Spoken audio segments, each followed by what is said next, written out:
ભાવનગર મહાનગરપાલિકા દ્વારા કચરાથી સર્જનાત્મક શિલ્પોનું કરાયું નિર્માણ। ભાવનગર મહાનગરપાલિકા દ્વારા વેસ્ટથી બેસ્ટ અભિયાન અંતર્ગત કચરામાંથી સર્જનાત્મક અને આકર્ષક શિલ્પોનું નિર્માણ કરવામાં આવી રહ્યું છે। આ પ્રયાસ હેઠળ 30 વિશિષ્ટ શિલ્પોની રચના થઈ રહી છે, જે શહેરની જળવાયુ અને પર્યાવરણ સંબંધિત પ્રતિબદ્ધતાનું પ્રતિબિંબ છે।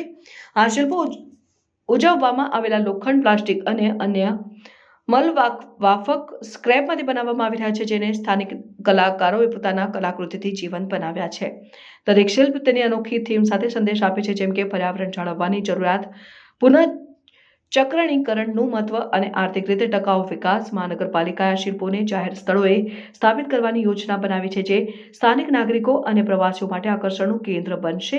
આ સાથે શહેરી આકાર સુશોભિત થશે અને નાગરિકોમાં સ્વચ્છતા અને કચરાના પુનઃ ઉપયોગ પ્રત્યે જાગૃતિ વધશે।